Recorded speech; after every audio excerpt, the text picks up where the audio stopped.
Yes, Okay. Well, my name is Milton Ross. I run the boxing program here. This is RJ. He's also is a rec leader like myself.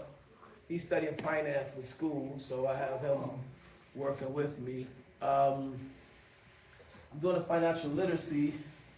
I have a business school that I'm developing for young people from 5-year-olds to 17. So what we do, we talk about business, how to go into business, how to save money, how to invest money. So that's basically it. Well, you know what the school is about. You've already started it? I've already started here, but right now we're looking for a building next month to put it in. It'll be going from 8 a.m. to 12 p.m.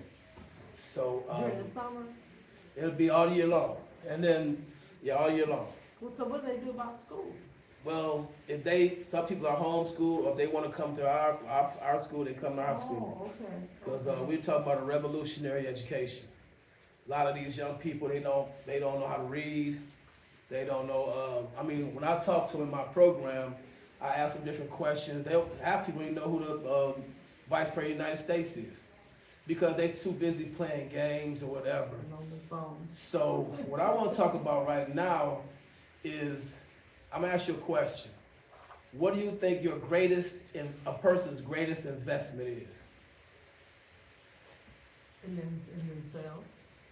Well, that's a good one. That's very true. You're in yourself. And then after that, Your greatest investment. it's definitely yourself. The clue is on my shirt. Oh, saving money, No, it's investing, family. family. I don't know if you have any children, but your children are at least your second greatest investment other than yourself. And if you don't have children, your nieces, nephews, and things like that. So it's important to raise them properly, Oh, definitely. because they're your future, as well as they have their future. You have your future. My grandmother, the greatest person I've ever met in my life to this day, her name is Vera Reed. My mother had me at 15, and my mom came home. My grandmother brought us both home and finished raising us. But my grandmother was about greatness, and she believed in investing her time and money in her children and grandchildren. So as soon as I started walking, they took care of me when I was a kid and everything like that. But as soon as I started walking, you start working. And she taught me skills to pay the bills. She taught me landscaping. She taught me how to paint. She was teaching me all different things, but she also paid me when I did it. Okay. So as of 5 years old or 4 years old on up, I was always working with or for my grandmother and getting paid at the same time.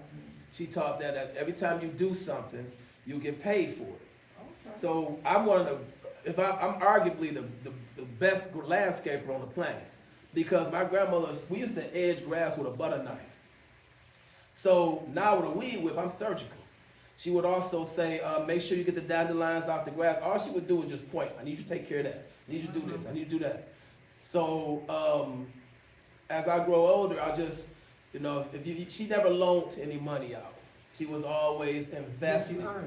She make you earn it. So if you come back and say, well, Grandma, I need some money. She said, okay, I'm going to give you the money, but I need my garage painted.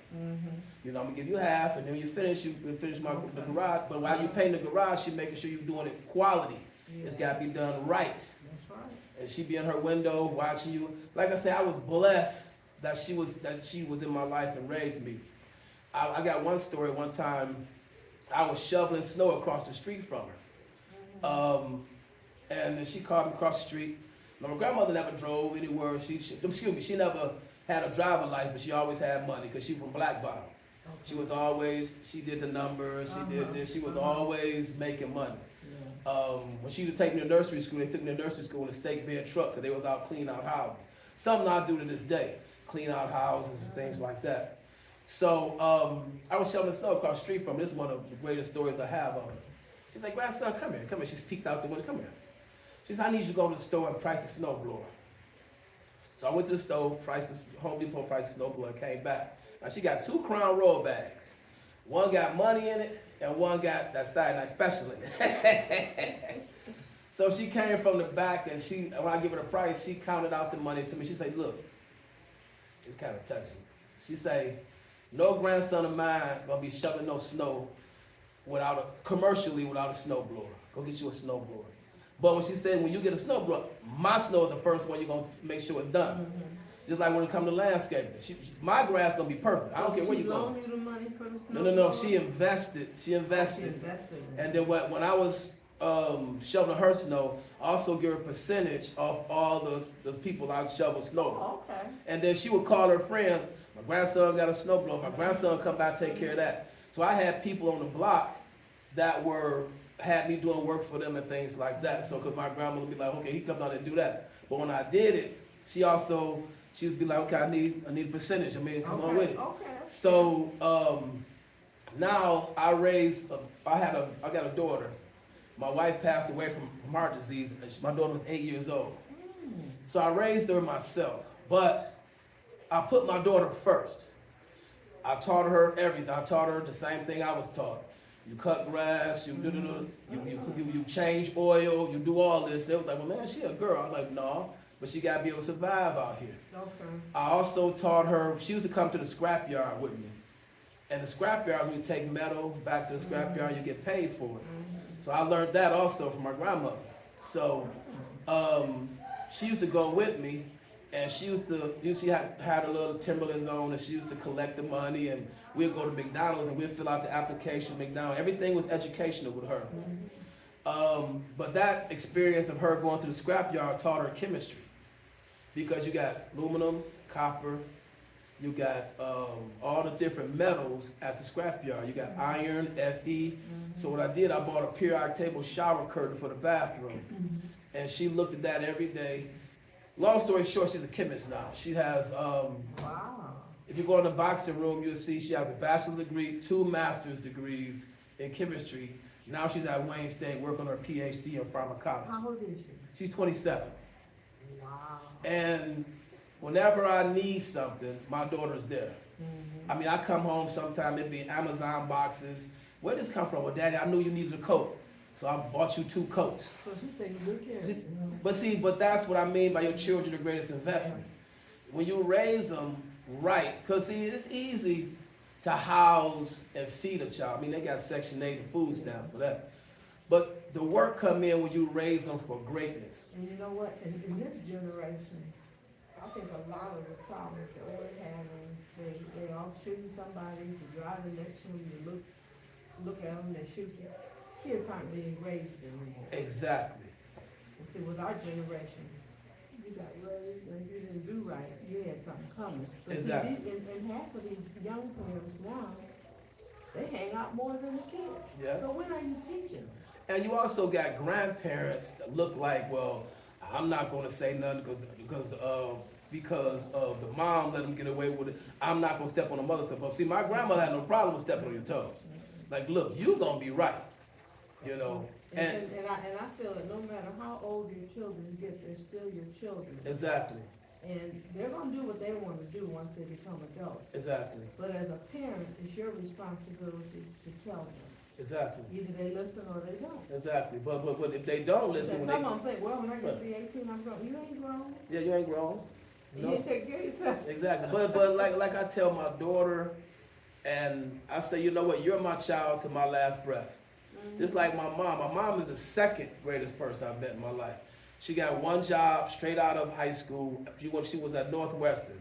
She graduated from Northwestern. She got a job a month later at Chrysler. She really didn't want the job, but they talked her into it. She worked at Chrysler for 32 years.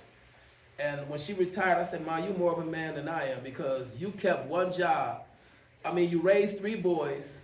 When you was going through all kind of different domestic violence and whatever, she always told me, I don't care what's going on in your life. Anything is possible as long as you show up for work. I don't care what's going on in your life, just show up for work. And God gonna make things just turn around for you. So she did 32 years. But my mom, she paid her bills. I learned from her. I learned later in life. I just lost her last year. But when she got the bill in the mail, she paid it. Her credit was perfect. Her credit was perfect. But she protected her credit. Yeah. You don't come borrowing money. I'm not putting nothing in my name. I'm not doing none of that, because unless you're gonna be true As long to as it. you got good credit, you can sign your name and get anything. Exactly, But but if see, you a lot got of bad people- credit, Exactly. your name don't mean Them nothing. name don't mean nothing. That's important. I learned that very, very early. Exactly. I don't co-sign for people, I don't do none of that stuff. Oh yeah. Yeah, but Yeah, yeah.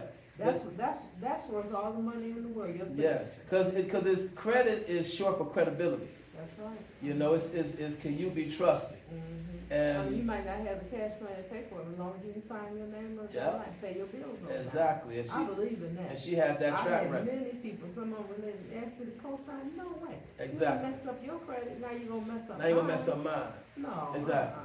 I worked too hard for that. Right, and I make sure my bills are zero balance. So I don't even call them bills anymore. Yeah, I call them investments in my comfort.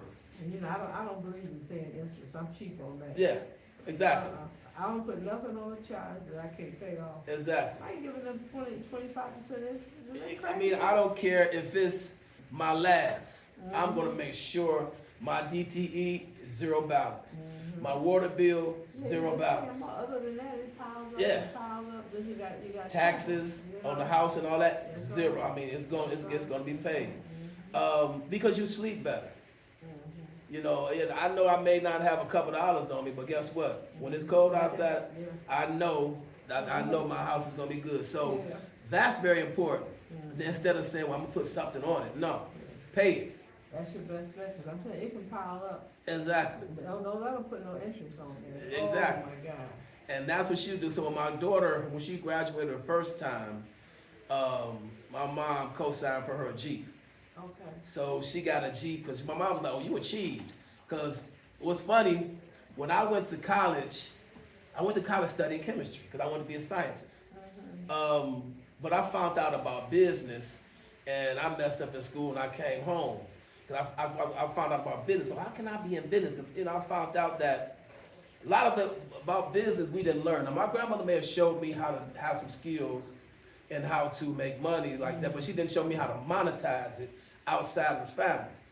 Like marketing, advertising, sales, and things like that. So I learned that over the years, but my mom was so disappointed for years. So when my daughter graduated, I was sitting right next to her at Jackson State. And I said, Ma, I didn't get it in my generation, but I got it in the next. So the satisfaction of her seeing her me and her seeing her walk across the stage, Yeah. it was beautiful. So she co-signed for her Jeep. So what happened when my mom passed, she was supposed to turn, because it was lease. So she supposed to turn the Jeep in, and she was like, she wanted to buy the Jeep. But they said, well, your credit isn't on that level right now for you to buy the Jeep. Okay. So what I did, I was paying like her electric bill, I was paying all these different things for her. So when they seen it again, they said your credit had been up, but she turned the Jeep in, so she was able to go buy her another Jeep with a newer year and all that. But I let her know, Brianna, you can take those degrees, make 1,000 copies and paint the wall with them. But that knowledge is what you have. You gotta use that knowledge and make some inventions and things like that, make you some money. So she made a fertilizer, a natural fertilizer to fertilize the garden, and she made an insecticide that kept the bugs off the lifeguards during over at River Rouge. So right now she packages them and sells them. She doesn't have a patent right now, but she's working on getting her patent. I know that's right. But she's making the money. Does she still live at home? No. She's about to get married, so her and her fiance, they stay together. She's about to have a baby shower up here. And you know what's funny? This is the poverty mentality that we live amongst. My daughter, I always raised my daughter to be independent. You know, when you see relationships is like this to me.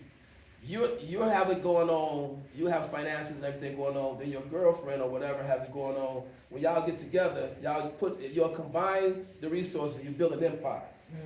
So with my daughter, she has it, going on like that. So when she got with her fiance, like I told him, I was making sure, you know, you got what you got. So he got a dental laboratory, you know, so he and I'm like, you gotta still encourage her to build and things like that. So they working it out, and I talked to them about life insurance because when my wife was alive, we got life insurance, which is important. Life insurance is not for the living, it's not for the dead, it's for the living. So when she passed, I was able to have that life insurance to be able to take care of my daughter. I also got Social Security payments coming to take care of my daughter as well. Only From her mom. from her mom. Oh, So you have to have that as well. But what I didn't know, nobody told me, is that when she turned 16, my payment stopped. I had two payments coming, a death benefit and a benefit for her. So when she turned 16, which is the age of consent in Michigan, you have an age of consent in different states. But Michigan, 16 is the age of consent. A lot of the stuff I don't know. So what I like to do, as I learn things, I like to let everybody else know so they won't be in the situation that I was in. So they had cut that payment and saying, you won't get that payment until you turn 60. Okay? And then her payments go directly to her, my daughter. So now they cut it in half. So those payments are coming from where? They come from Social Security. So she still gets the money from Social Security? No, she stopped getting money at 18. It used to be you get it to 21 if you're in college. She was getting her mom's Social Security? She was getting her, no. She was getting a benefit from being her mom's child. Yeah, that's what I'm saying, from Right. her mother. Yeah, From she her was mother, getting yeah. she was getting a financial benefit from that. Mhm. But I had to know that. If I wouldn't have, see, I learned a lot. Like I said, I learned so much from my mother and my grandmother. From living. Because when I was coming up, you got paid for like one of my first jobs with my grandmother was addressing envelopes. Mhm. She showed me how to address an envelope. Mhm. So I got paid to do that. Mhm. I got paid to write letters. Mhm. Because my mom, she graduated, but she wasn't that really completely 100% literate. But I sent you to school. You gonna write my letter. So Mhm. my mom used to have me writing letters for her, whatever. Also, they sent me downtown to pay the taxes on the house. And then my grandmother said, come back and explain it to me like a fourth grader. So I had to go downtown. And a lot of times downtown, they used to have all these And you were attitudes. how old? I was like 14, 15, 16. Are you kidding? Yeah, but see, you got to do that. So I go downtown because she was teaching me the way to go. Yeah. They always had bad attitudes downtown. So, but I had to come back, For the city of Detroit? right, with the information. So, I mean, I don't know if you work for the city or whatever, No, but what happened, I learned that if I smile when I walk up to the counter, treat them like you want to be. right, a smile is contagious, like a yawn. If you yawn, another person yawn too. So if I'm smiling and laughing, having a good attitude, they face just crack, crack, crack, crack, and they start smiling. And now we got the transaction going better because I have to get this transaction to go down so I can go back and explain to my grandmother. So I was all on the bus and all that. But one of my biggest things I did for my grandmother, I was older then, I was in my 20s. She wasn't with my grandfather at the time, but she knew that she could get his pension because they were married. And what happened, he had passed away. So my mom was like, I need you to go to General Motors. My grandma said, I need you to go to General Motors and I need you to get that pension for me. That was it. She said, go figure it out. And you were how old then? I was 26. Oh, okay. Oh, you were younger. Yeah, I was young. So I had to go down there and deal with the biggest corporation in the world. Like, okay, I need to get this done. You got a death certificate? Okay, I get a death certificate. I get marriage license, all that. And it had to be original documents. So I had to do the legwork on that to make sure. I had to get the power of attorney for my grandmother and all that. I was young then. But then when I come back, I explained it to her. So eventually, she got the pension from General Motors, and it was a nice lump sum. So she had some money in retirement. It took a long time for her to get it. It took maybe six months. You know, I was working because like I said, I had to get paperwork. I had to get documents. Wow. And first I had to figure out where the documents at. Yeah. Then I had to get the documents and do it. So every time I talked to somebody, they would let me know what was going on. So I was basically, my mom and my grandmother called me their lawyer. Because when they give me a situation, take care of this, read it back to me, explain this to me. So, but I was making money doing that because they would let me know when you get paid for your you work, you do your knowledge, you get paid. So back to the fact that how we have a poverty mentality. We got like a generational disease in our community. So I'm gonna start first of all. When my daughter was telling her godmom about her being pregnant, so she was telling her, okay, about different things. Then she started saying, you know, you get your food stamps, you know, you get your Medicaid card and all this. So my daughter was like, wait a minute, I'm a scholar. I got it. You know, I don't have to accept food stamps. I don't have to accept. You might not qualify anyway, depends on how much you. Exactly. But even if you did qualify, now your mentality is on that level now. No, you thinking, now you're getting government subsidized. Yeah. Exactly. And, So- and at that age, you can get up off your rusty dust and do something. Exactly. So you got so many people who, like I'm gonna say this, I believe that we wouldn't have so much of a high birth rate in our community if they just cut the subsidy out. If you knew you couldn't lay on the government, And you know, one while what they were trying to do was saying, if you had more than one illegitimate child, you wouldn't be eligible. I don't know what the state of this thing is on but that. now it's just But I tell you, a lot of young girls, not even 25 years old, exactly. 5 and 6 babies, Mhm. every baby got a different daddy. Why are you having a baby by every boyfriend you get? That's Exactly. not cute. And Exactly. most of them daddies, they ain't selling them kids. So Right. you stuck. Right. Then that's gonna tie you down and you're gonna stay depressed because Mhm. you're looking at them kids and you struggle. Exactly. But see, these young ladies also use it as a come up because you got all this subsidy. You can get Section 8, get your place to stay. You can get you some food stamps, boom.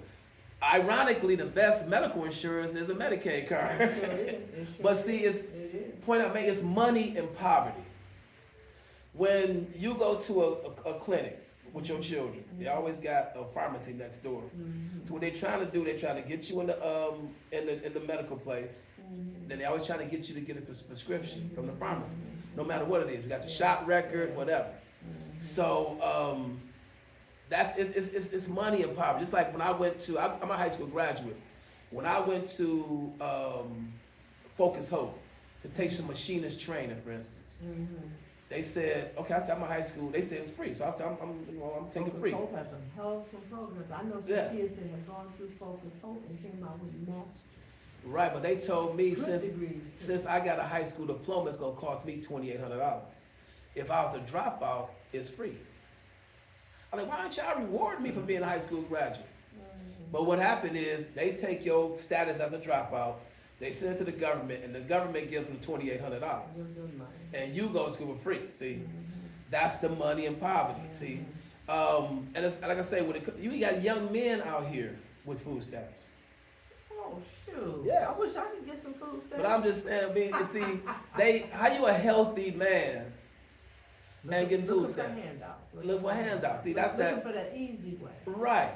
And like right now, I'm going through something. My grandmother left her house to my aunts and uncles. No, she had 10 kids. Mm. 2 of them was passed away by the time she passed away in Mhm. 2010. Mhm. But nobody want the house. Are you kidding? But that goes on all through our community. They don't want a house? They don't want the house. We should sell the house. That's too much of a headache. Where's, well, you do have to take care of a house. You gotta take Where's care. the house located? The house is on North Line right now, 10 blocks away. So what are y'all gonna do with it? No, what I'm doing, I'm paying the taxes on the house. See, I got 5 aunties and uncles still living. They don't even come around. But your grandmother left it to them. She left it to them. But when she left it to them, their mind wasn't right. See, we live in a society where people have this mentality that I don't want that. But I'm trying to understand it. Because my youngest uncle lived there. Okay. But he let the water go. He let the taxes go. You know, you have to keep things up when you got a house. Exactly. But that's better than being homeless out here in the cold. But I mean, people don't understand that. So like the ones that's not living there, they don't understand the legacy Yeah, of a property. wow. And So- property is so valuable. Yeah, because think about it. If you had to go buy a house, your credit has to be A1 Oh, yeah.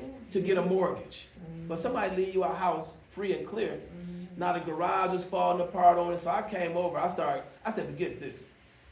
we take this. I kept getting the house out of foreclosure. Me and my mother. My mother be like, wait a minute, why is he not paying the taxes on the house? So the house, we had to set up payment plans. So now instead of the house being in foreclosure, I take care of the payment plans. I take care of the taxes now, as well as I fix up the house. But you know what I do? They're not gonna sign it over to you, though, are they? They don't want to sign over to me, but we can't, you put your money into it. But I put my money into it. No, but listen to me. I'm putting my money into it, keeping my receipts. That means I'm developing equity in the house. Okay. Every time I make a payment in my name, that's Okay. part, and I can show it. See, Okay. now, when it really come down to it, and you want to sell the house or whatever, you got to give me my money.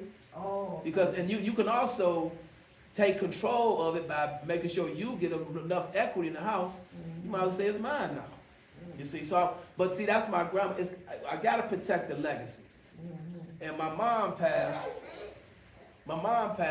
Now the house is in my mom's name. So now I'm paying tax. I'm in probate court on each house. My stepfather still living there. He said he's gonna move. I got 2 brothers in Atlanta. So as I go get the probate papers, I gotta have them sign off on the probate because the will, the importance of having a will was left to. The house was left to me and my brothers. They in Georgia. I'm here. I'm like, okay, brother, when y'all coming back? So now I got to send the papers down to them for them to sign off, and then I start the process. You know, so that's what I'm doing now. I'm in the process of, getting the house and then having my stepfather. You got to move now, because real estate is important. It sure is. There's nothing like having Right. a place to stay. Who is the Like my mom, she was the block club president, so now I took over. Now you got different people on the block who own houses, but let them look all raggedy. So one of my guys, he younger than me. Man, why you got your father left you the house? Why is that house so raggedy? And the tenants don't wanna do nothing, they don't work on the agreement. If you do the snow and grass, I'll knock something off on your roof. Right. You know, and you know what, today, I was born and raised in Detroit, I go through some neighborhoods and I wanna cry. Yeah. People could be living in those houses. Right. Now, I've been in my house since 1974. Right. People say, you still live there? Tell me where I can afford to move, and I'm gonna get a good, sound house. Our neighborhood association is 96 years old. Wow. And them people, they what? Exactly. If I move, I wanna move because Sharon wants to move, not because the neighborhood can turn to a piece of SAT. Exactly. So you have to do something. There Exactly. must be 100 committees that you can join. You don't get paid. Right. But you helping to maintain your neighborhood. You can't Right. count on the police and other people to do it. You know, 96 years old Yeah. is our neighborhood, and our property values are up. Exactly. But I tell you, before the pandemic, I used to walk. Then during the pandemic, people got these loose dogs out here, they're looking diseased and stuff. Exactly. I just didn't feel comfortable. That's when I was glad the center opened back up, so I started coming here for exercise. And I went to Planet Fitness for a while. So did But I. you know what, you learn a lot by walking in the neighborhood. You know what's moving in our neighborhood lately? Whites and Mexicans, Hispanic. White Yep. folks. But you know what? They all came for $1 million house here. But it's a very old neighborhood. The houses are very old, but they're good Historical, old too. houses. We got real wood floors, real walls, brick, and every house is different. See, with See, the they see the value in that. exactly, but see, they taught to see the value. Yeah. That's what's the important thing. They taught to see the value in property. Just like I'm trying to talk to just sell a house. That's too much.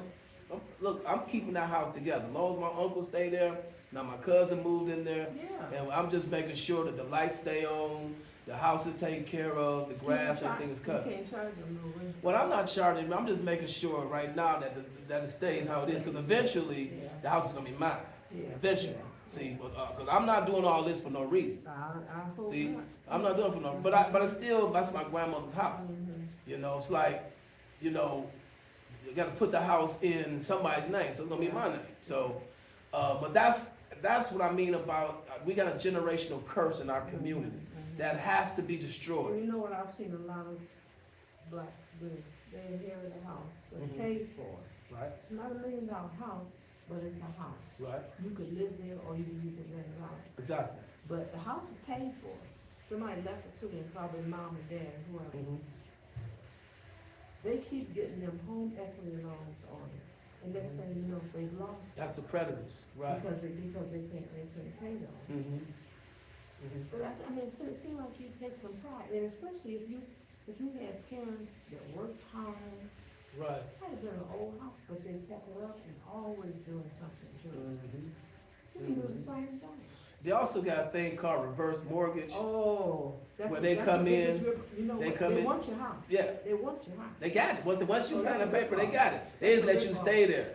They'll let you stay there. Yeah, they got commercials on TV. But now, see, here we so- go again. That's what I'm talking about your children and your family, your greatest investment. One of your greatest investments other than yourself. Yeah. Because you have to be protected by that. See, I protected my grandmother, protected my mother. Yeah. Because one time, I had a cousin doing some shady dealings. We came up with some shady deals. Yeah. So he wanted my mom to put some name, her windows in his name or whatever. So my mother had me look over it and all that, and in her name, rather, look over the paperwork and stuff like that. And then she was like, well, I'm just concerned I'm gonna get my money. I said, Mom, you know what kind of shady dealings he's involved in. I said, Mom, if you put your name on this house, you listen to me, you could be involved in RICO, which means when he get busted or whatever, you can get up to 20 years. Just because you put your name. And she looked at me like, what? I said, yeah. So you should have no dealings with that person at Well, all. why would he ask your mother to do something? Because a lot of people are selfish. It's like, I just want. Ask Joe Blow down the street. Yeah, but no, what I he need came out to, because I'm a predator myself. You know, the easiest 3 words to say in any language, and especially if we come to black people, is I love you. with. But if they don't show it in their actions, they don't love you. It's simple. You know, just like I was telling my cousins and all, my uncle, all right, nephew, love you. I said, hey, no, wait a minute. I said, you don't love me. I said, if you love me, you'll be able to help me with this roof on this house. Okay. That's just that simple. Don't be playing games with it. You don't love me for real, and then you can act all tough all you want to. You know, see, one thing, you know, what's the greatest thing? What's greater, as great or greater than loving somebody? How you doing? Alright. Just a class? Yes, financial literacy. Oh. Yep. It's the first day, so I'm promoting it. Yeah, here we go. I just heard you talking. I'm like, what's Yeah. going on? So they talk to himself. Yep. No, it's not us. But something I do. But believing in somebody. You understand? See, my mom, she loved me with all her heart, but my grandmother loved me and believed in me.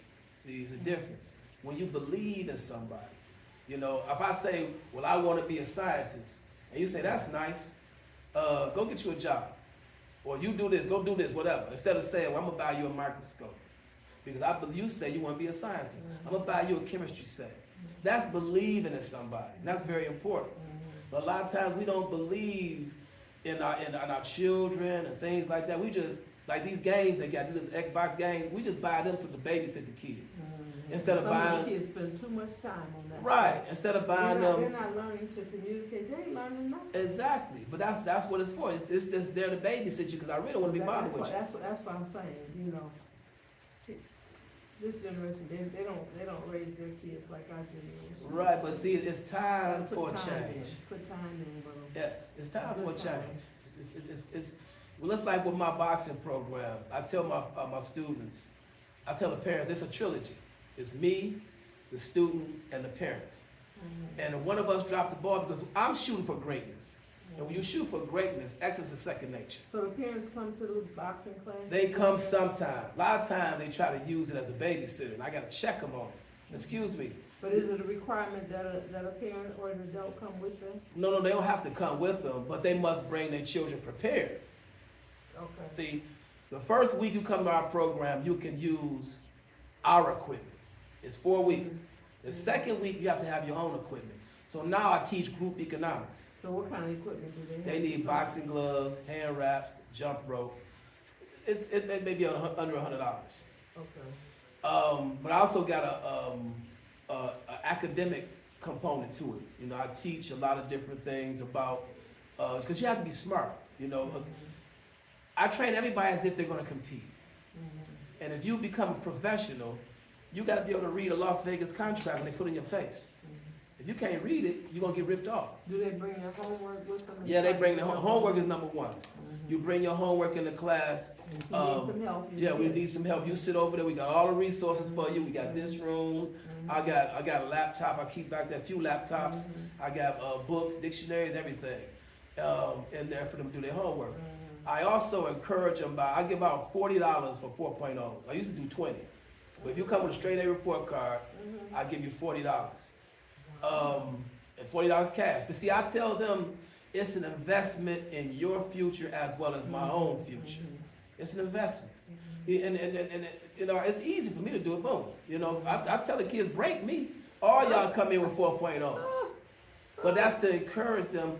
But see, a lot of times the parents drop the ball. You know, and I tell my student, when I first meet them, I ask them two questions. First, I ask them one question. I say, look, what do you want to be when you grow up? And a lot of times people don't even ask that question. What do you want to be? It ain't just you figure it out. No. You know, what do you want to be? You want to be, and if you don't have an answer, well, this is what you're going to be right here. You know, you give the person, this is what you're going to be. But I tell them, when you join our program, the first week is you can use our equipment. The second week, you have to get your own equipment. Now, it's a sign that says excuse limit 0. I tell them you got more than a mother, you got more than a father, you got aunties, uncles, cousins, grandparents. People got to earn these titles. See, I'm earning my title as a father. I just don't be one. You got to earn that title. Because when I was raising my daughter by myself, I would say, call your grandparents. If you need something, call your auntie, call your uncle. And I say, if they don't look out for you, you know you can't depend on them. Because daddy going to make sure it happens. I'm going to make sure. I don't care what I got to do. As long as it ain't illegal. Because I ain't trying to go to jail. You know what I'm saying? Because then I miss my baby. But I'm going to make it happen. But you ask them. Then when you find out that they can't be dependent on, you ain't got to worry about them. Because you got to earn that title as a grandparent. You understand what I'm saying? So I tell my students that. I don't care if your daddy live in Timbuktu and he paying child support and ain't seen you in 5 years. Excuse me, daddy, I need some boxing gloves. You can send them through Amazon or whatever you need to do. Because I want the students to know how much resources you really have. Because a lot of times people not going to step up. You make them step up though. But you have a program for the parents that really cannot afford that, where they can get a grant or something for the kids to get their equipment. Well, first of all, I don't believe in people not being able to afford it. That's me. Because can we just be real? Everybody gets some type of income. Yeah. You either get Social Security for being disabled, if you got any type of disabilities. But in some households, especially if you have a single parent raising a lot of kids, Like me. that money can get tight sometimes. Well, what that mean? That mean you gotta generate more money. See, if you have all these children, right? It ain't like you caught a disease and had children. You made these children. Yeah. So it ain't like you know what I'm saying? So if you can't be in poverty. You can't. That's all I'm saying. You can't. You have to get out and make it happen. So I tell a lot of people, like guys that walk up to me begging, they be younger than me, taller than me. Excuse me. Can you give me $1? I said, man, you know what? I was about to ask you the same question. Can you give me $1? How you young and you asking me for money? Now you try to take it. That's a whole nother level. We gonna deal with it. But I don't. So when it comes to my parents, if they run this, I can't afford it. That's the excuse. But then I say, well, why you can't afford it? Well, you get in my business. I'm not getting in your business because you shouldn't be broke. You shouldn't be struggling. You shouldn't be. Because there's too much subsidy and things out here for you to have resources. And a lot of times, people will be making all these excuses. I don't want to hear it. Because your children are your greatest investment. If you can't take the time to buy your child some boxing gloves or take the time to get your child a jump rope or whatever, this is not the program for you. Because I was a single parent and a widower. When I lost my wife, I was sick. I was hurt. I was messed up. Drinking, drugging, I was messed up. But it took an 8-year-old girl sitting on the couch and say, Daddy, it's hard to live without mama. I don't know what I'll do without you. Could you stop all that you doing, Daddy? And I had to change. Because she's number one.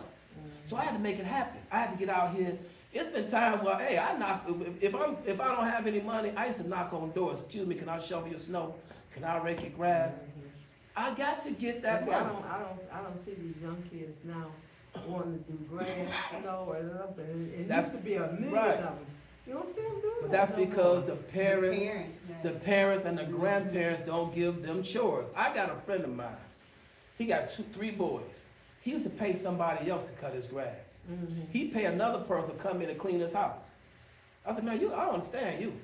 Because ain't no way. My daughter gonna cut grass. Ain't no way that I'm gonna pay somebody else to Teach cut them the how to grass. cut the grass. They live there. Teach you him how to can't cut. get out. Exactly. So you and your wife don't think that's important. So I don't understand you. But when they get older in life, they don't have the skills. They struggle. They whatever. But see, See- most things you learn from whoever raised you. You learn from whoever raised you. know, Whoever you raised don't you. learn nothing but bad stuff in the streets. Well, exactly. But see, a lot of times, we send a lot of these students back home to their parents, and the household is garbage. I mean, the household, they not doing what they supposed to do. So I give a parent meeting every Saturday at 1:00. And when people you see them.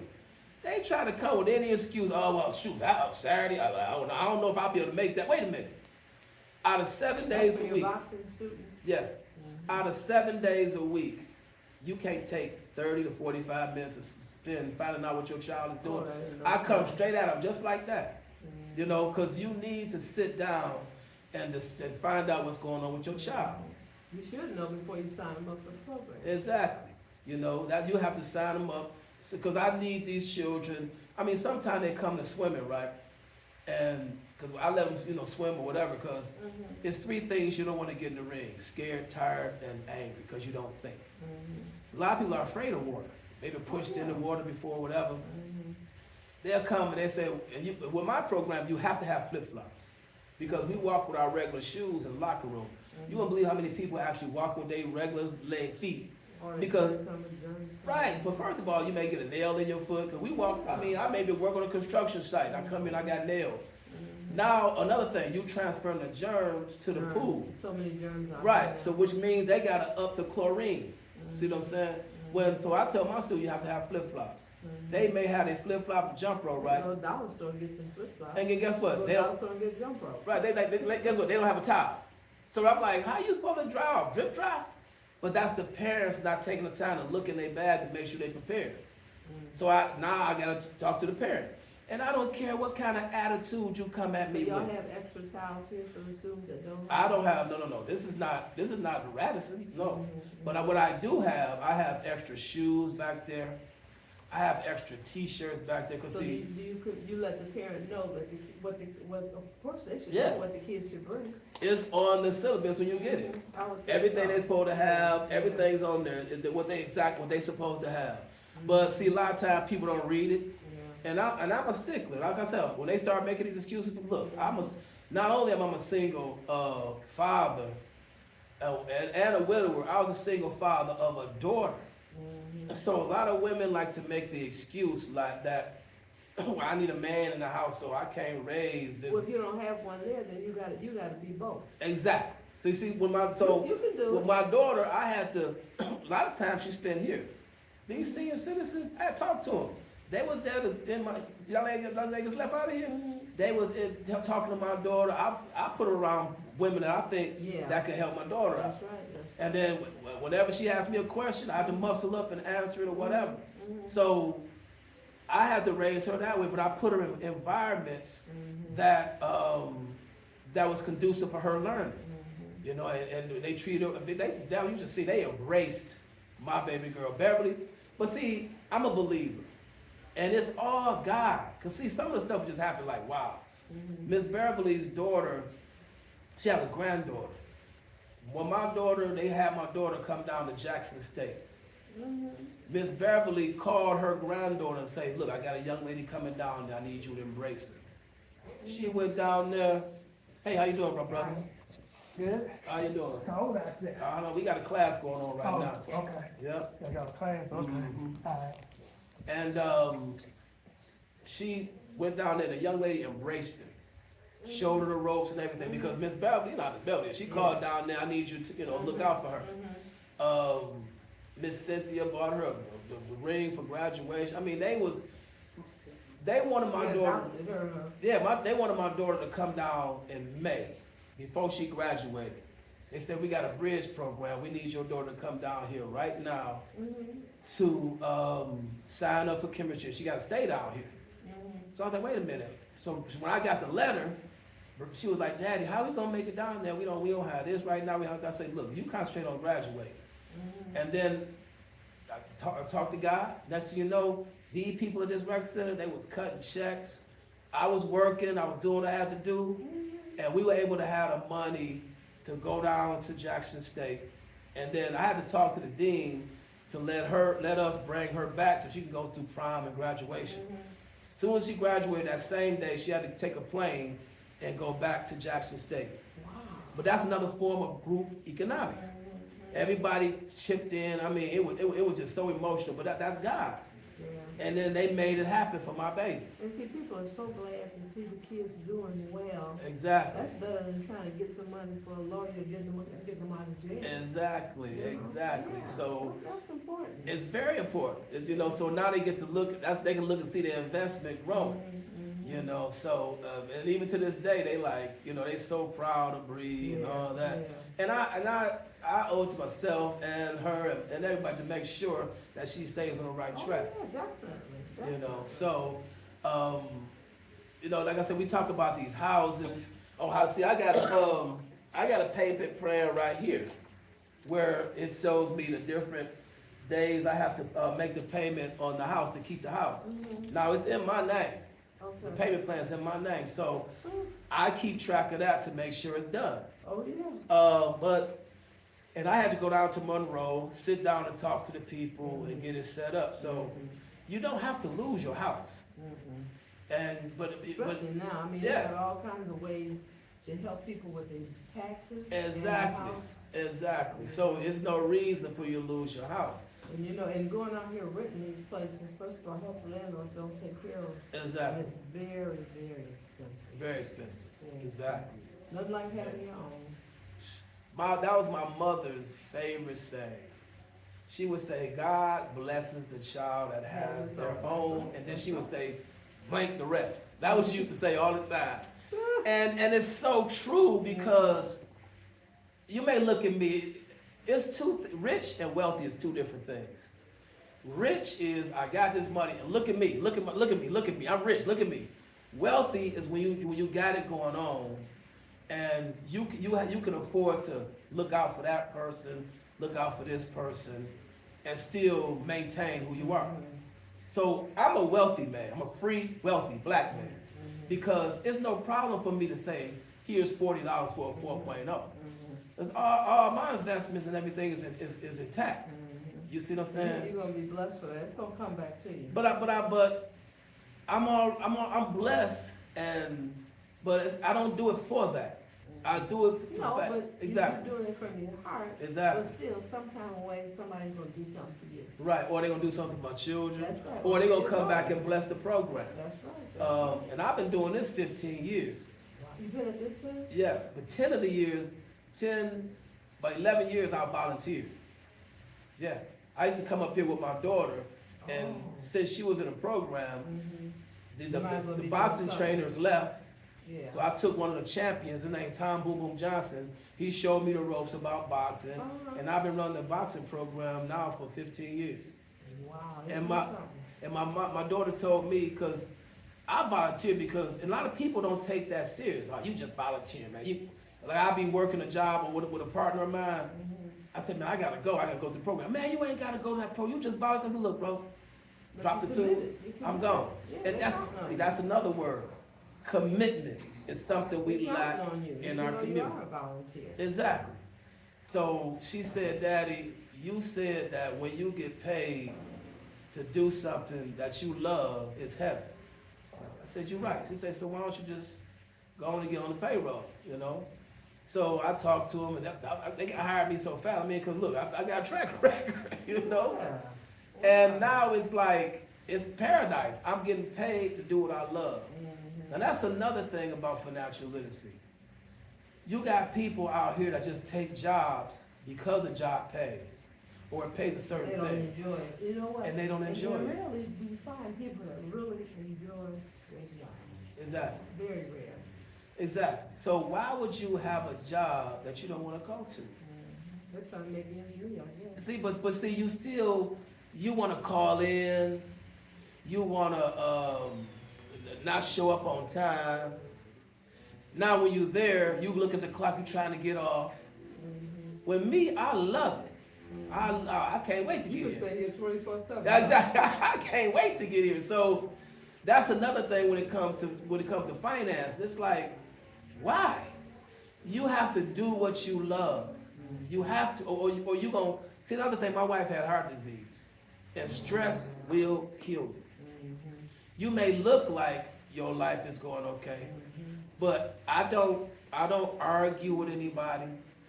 Health is wealth. I don't argue with anybody. I don't speed. I don't rush. I don't let anybody come into my program to upset me. I have a home. My daughter, she's moved away, and I'm comfortable in my home. You're not coming in there and giving me no drama. I'm not doing it. I'm not doing it. I'm not doing it. You can't live with me. None of that. Get your own. And when I sleep like a baby. I eat. It's just beautiful. Like my mom say, having your own. So I don't stress. I try to laugh till I cry at least 5 times a day, because that's your wealth. Health is your wealth. It truly is. You know, so people be worried, and I'm not stressing over nothing. I can't. I'm not stressing over anything. You So got a lot going on too. You got a lot of responsibility. yes, but I love the responsibility that I have. It's not bothering me. You know, it's like You're my doing it to honor your exactly. mom and grandmother. And I think about them, the love I have for them. Yeah. And like I say, my grandmother, shoot, man, I used to How old did she live to be? 82, and my mom lived to be 72.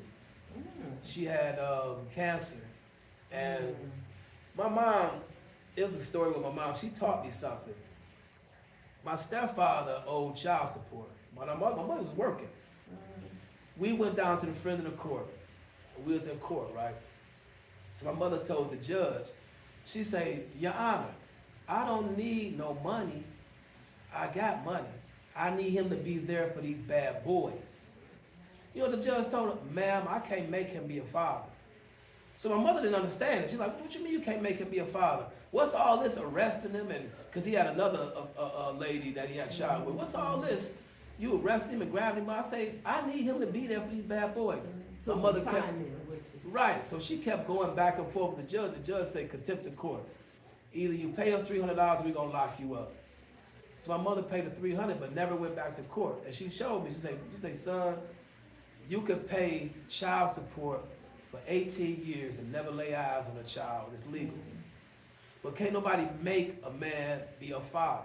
I have to agree with her on that. Yeah, you have to want to be a father.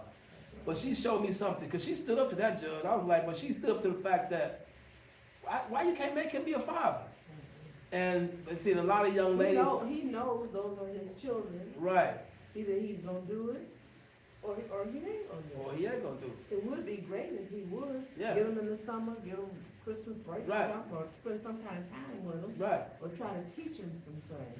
Exactly. But you can't make them. But see, in our culture, in other cultures, their family is important to them. So being a father is like a part of the culture. With us, we got it so that it's willy-nilly. You know, like they do what they want to do. Just like with my daughter, she came to me and said that she was pregnant.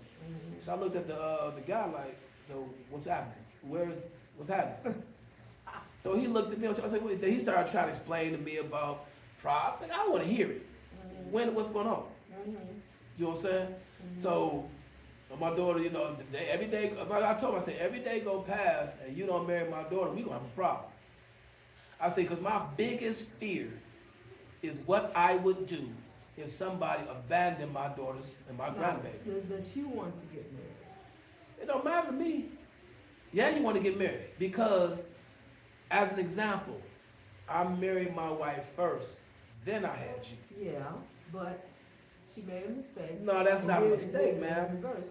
But she has to want to marry him too. But that's not a mistake. Like I told them, you playing house. Play house for real. See, you don't make a mistake. See, God made procreation for us to multiply. So when you see what we did, we perverted procreation and turned it to sex or whatever. So when you in the act of procreation, you plan on having a family. Or don't do it. See, that's how I can explain to them. I don't want to hear it. You did this. So does she have plans now to get married? Yeah, they're engaged now. But she said she wasn't going to ask him. Because every time I looked at him, so he put a ring on her finger, and February 14th. But you know, but you want both of them to really want to get married. Yeah. Because that's not easy to deal with once you get married. Well, exactly. You become one, and it's a lot. But It's a lot. marriage, see, what a lot of people don't realize, marriage is a business. See, it's a business. So, like I say, if you playing house, life is serious. Oh, yeah. And where I come from, when you have a child, that's for real. Oh, yeah. We ain't playing games. That's a live human. Like I being. say, what I was afraid of, my biggest fear is what I would do if somebody abandoned a child. Cause bro, we ain't doing child support. What's up? Anybody can pay child support. Exactly. But the point is, it's like, are you gonna support the child? See, because my grandbaby. That's easy to do. That's why a lot of men, when they have these kids, and they take them to the friendly court, they pay, but they don't want to put no time in. Exactly. You know, you need to do Yeah, both. but- You need to be taking care of that That's right. kid and definitely putting some time in. And that's what I want to teach in the financial literacy. But I'm telling you, that's why a lot of these young kids out here now doing Yeah. all this crazy stuff. Exactly. Nobody taught them nothing. But mother and father, nobody told them nothing. Because everybody just say, forget it. And you know what? I have two very old young men. And I worked, their father worked, but they didn't miss no activities. Now, where I worked, so most people got off from work, ladies, they go in happy hour. I said, Sharon, you don't never go. I said, you know what? My husband works a crazy schedule. And my first priority is my kids. If my kids got things, activities and things to do after school, well, it looked like hanging out at a happy hour. Exactly. Or they used to dog me out. I didn't care. But you know what? A lot of them, the way their kids turned out, they wish they missed some of the happy hours. And happy hours would be there. They will be there. And we taught our kids, you can't graduate from high school and go get a minimum wage job and think you're gonna live here in my house, buy clothes, new car all the time, and live off me. You can't do that. We gonna help you get an education. And you just go. That ain't gonna never change. Exactly. And even with an education, it's not promised. Exactly. But you can't live there like that. No. No. So the first one went to West Point. That's where he wanted to go. Okay. And the other one went to Air Force Academy. Okay. And after that, both of them went and got masters. Okay. You know, the dad wanted somebody to be a lawyer, but that wasn't his thing. You know. And so they're both doing well. Well, I mean, good- if great I job. have something that I wanna give them, I can give it to them, but they can maintain. Well, great job. Great job. Maintain. But see, even with that master's and that the veteran and all that, you still have to put back into the bank. And you See? know what, now, my younger son, he was always good in math, Right. and we sent him to Lutheran school, and then the King, at that time, they had started a math science program. Okay. I lived not too far from here, I had to figure out how to get their way over there, and then I gotta get to work, but we figured it out. Right. Excellent program, but he was always strong in math. So his degrees are in finance. Wow. Okay. Yeah.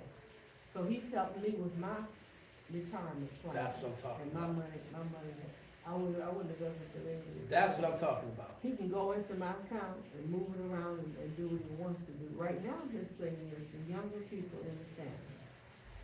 I have a great niece, she's in college in South Carolina. Right. And so, when she had her, she went to, when they started high school over in Mercy. Right. They lived in Southfield, but her dad wasn't happy with the Southfield school system because his son had went through it, and he said, hey, they ain't teaching these kids what they should, you know? So she went over to Mercy, so they had to figure out how to get her there, mom and dad worked. But she had a counselor there Mm-hmm. that helped her in her college plans. Mm-hmm. She goes to college and she don't pay out of state fees. Mm. That's a big help when these kids Yes, go to college. yes, So she's in her first year. yes. So she came home and, we saw her at Thanksgiving. And she said when she came home for Christmas, she was gonna be out for about 3 or 4 weeks. She said, shoot, I gotta find me a job for them 3 or 4 weeks. Right.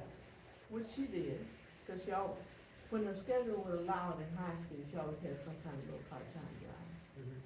So my son, last Christmas, the kids in the family whose parents were willing to work with them, he's gonna give them $200 Okay. and work with them and let them, when they had these little jobs and stuff, add something to it and watch it grow. Now, she went gun ho. And so when she had her little job out for Christmas, she wasn't making a whole lot, but she was learning how to save some and invest some. Right. And he's trying to teach the young kids in the family and his good friends that have kids, watch it grow. Exactly. Just treat it like it ain't even there. Exactly. And when you get older, you're gonna be surprised at how much money you got. Mm-hmm. How much money. That's You know, right. and some parents say, oh, I don't buy land, let them do it on their own. They say, no, this is my money that Exactly. I'm investing, and I want you to be in on the program. Mm-hmm. Because nothing worse than having to bail your son out of jail and or you got baby mama drama, you got a child with a bunch of kids. No, we're not doing that. We're not doing that. But Camille, I'm telling you, she was so geeked and so excited about starting to invest and learning about it. Mm-hmm. You know. Exactly. And while she's in school, she can only do it when she got the little, you know, but he gave her some money to get it started. Right. You know, so she's really deep. She's really deep. Okay. about it, You know. You know, it's And learning at a young age. Yeah, that's what Age of support. 18, 19. I support. Yeah. You know, I got caught up in the student loan thing. My daughter, when she first went to Jackson State the first year, I didn't have credit enough to buy a house. I didn't have credit enough to buy a car. But I could co-sign for a $32,000 student loan, and I'm 975 miles away. They let you co-sign for that. Of course, because that's the game. See, that's the game. See, like I said, I didn't have credit enough. I wasn't even there. I did a signature over the phone and a signature over the computer. But that's the game. See, but the next year, I found money everywhere. I mean, My daughter, she's right-handed, but she bat left-handed when she played softball. She was a city champion at Renaissance every year. oh, Renaissance. And guess who was the only person that was there cheering her on? Me. Got to. When nobody else Happy there. hours and other stuff will be there. I'm And telling guess you. what? I was the loudest. Not only did I cheer her on, I started cheering the whole Oh, team yeah, on. They used to be Renaissance is looking a hell at of a me school. like, That's a hell of a school. yes, but see, you know what happened? Here go God again. She was here at the rec center, boxing and running. God made it possible that the softball coach for Renaissance was here teaching softball. Practicing. Uh-huh. He seen my daughter running, Uh-huh. heard about her, said, "Whoa, you coming? You gonna go to Renaissance?" Uh-uh. He swooped her up. She didn't even have to take the test. She went to Renaissance. Now her What first, school did she go to before Renaissance? she went to she went to Howley, and she went to this Martin Luther King. It's a public school. It's right over here on James Cuz. I don't like it though, because what happened? Not the King High School down. No, not that. It's like on James Cuz and Myers. They built it there. What happened? See, schools like that, a lot of charter schools like to cook the books. What I mean by that, my daughter got There an are good A. charter schools and there are Yeah, terrible charter she got an A in German, right? I say, Bree, speak some German. I can't. So what you get an A for? But see, that's to cook the books so they can get funding. See, but they don't know. I was always checking my daughters. I need to see you read. I used to give my daughter 5 pages of homework every day. Even when I'm talking when she was 8 years old, I used to give her homework just like that because that's my baby. Yeah. And but like I said, when she was playing softball, I used to say, well, I was cheering everybody. I used to look. One day I cut the number 2 in the back of my head, made my face maroon and white. Man, it was some good years. Yeah, but see, So- that's so important to those Yeah. kids, cause my Yes. kids, they did gymnastics, they always did. And they need to make sure that they see you did there. Scouts, which was popular back then. Yes. They did everything. And guess You know what, my goal was to have them so doggone tired. Yep. Every time they go to bed. Yep, They ain't got time to get no yep, trouble. yep, No yep, trouble. yep. Ain't got time. My daughters be at about 8:30. She don't care where she was at. She be on the couch. That's right. She was gone. Mhm. But the next year, That's so important. I started going to the college fund. I went through all that to make sure that money was there. Wow. And when she graduated, now she also was doing tutoring. She was doing a lot of tutoring. Mhm. She was getting paid to teach Okay, people. okay. And like I told her, the best way to retain something is to teach it. So she was helping people getting paid to do that. Oh, shoot. Now when she got her master's, guess what? She's just chemistry, right? Mhm. See, Big Pharma gives the school a multi-million-dollar grant to do cancer research, Mhm. and they pay the students. Mhm. So now my daughter getting paid to go to school. Ain't that something? She getting paid now to go to school. Mhm. Even with her PhD now, she's getting paid to go to school. Mhm. So we don't have no debt. We don't have no You know problem. what? Counselors at schools are very important. Yes, Every grant, every scholarship go across their desk, but a lot of them, yes, they don't do their job. they'll do their job. Give these young people these Yes. opportunities. And Yes. now, colleges, oh, what they charging these kids for scholarships. You should see the books. You want the bookstore. You be like, come on. Because my oldest son, now he has a 18-year-old that's graduating in May, Mhm. and, Hi, how you doing? All right. hi, how are you? Is this the literacy thing? Yes, it is. Oh, okay. It's yes, it is. We're in it right now. We're here to sign this right here. We're here talking about college funding right now. Oh, okay. You got any pen? I do. That's for you. Oh, thank you. Were you Chair Rover? Yes, ma'am. Oh, okay. So it's over now. Yes. So see, Thursday you can still go and still come in 30 minutes. You know, still have some time. How's that? I'm just saying you could go to the chair aerobics and then For a come in half later. hour, and then Right. come in at 1:30. Exactly. Well, I mean, I wouldn't dare just walk in the middle of somebody's class now. But as you were saying, what you were saying about the 18-year-old. Yeah, and, so he's done sports and stuff like that, and he works out, you know, and stuff. And, but right now, I mean, he is applying for these schools. It's about important, his dad thinks he needs to go away to school, that'll Right. help him, you know, like develop. But in Atlanta, they got so many good programs in Atlanta. Yeah. He's been in the program for several years now. Right. It's run by blacks that have MBAs. Okay. And they meet with the kids once a month Wow. on a Saturday, all day, Okay. you know. And they take them on field trips and try to expose them so you can do what you want to do, but you need to get this education, Okay. you know.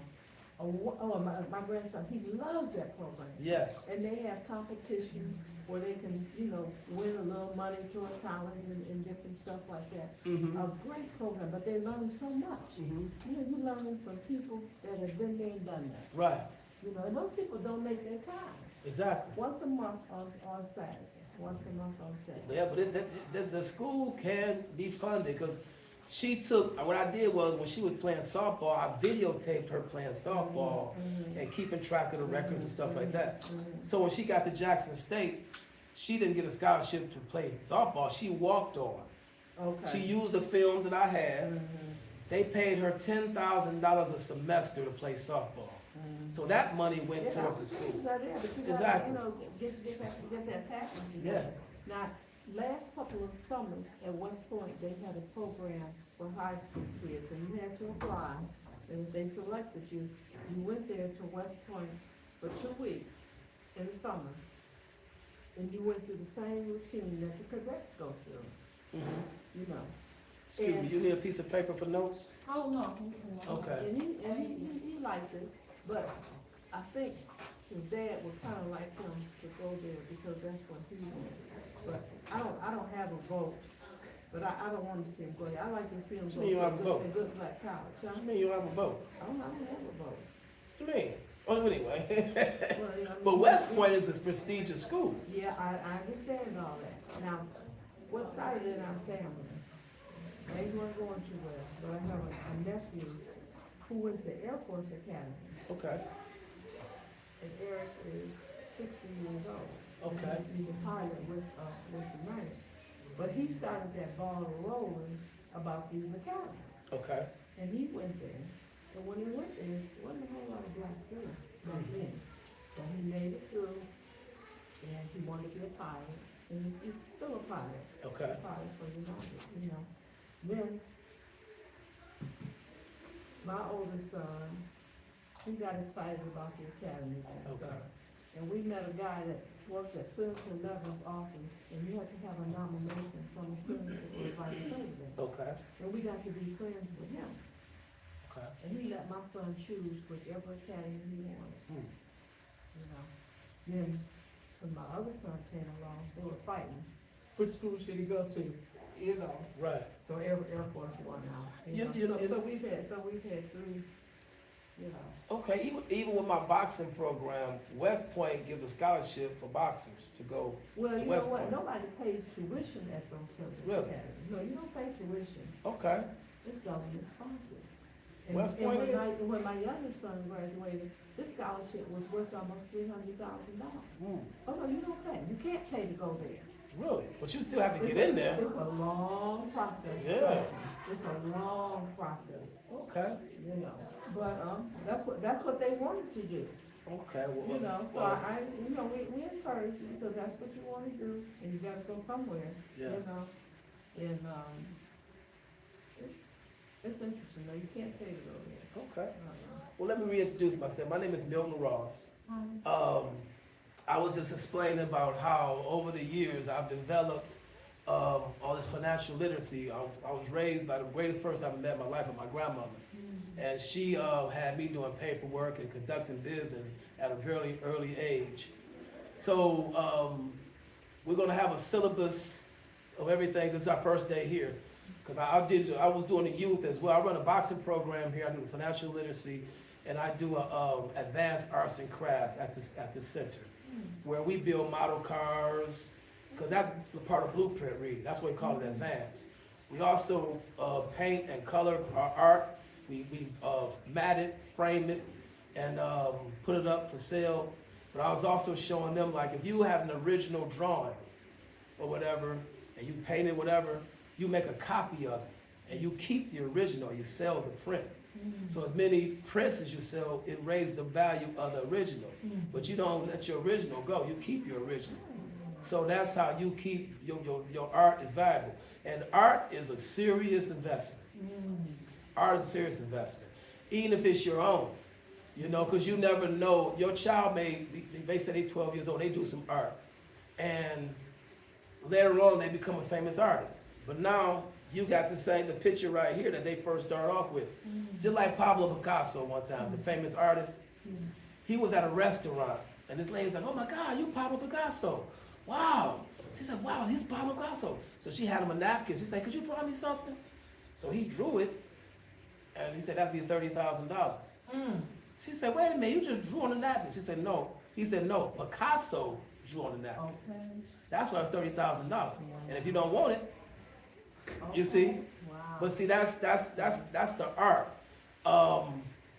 Just like when it comes to, like I used to watch the Antique Roadshow a lot.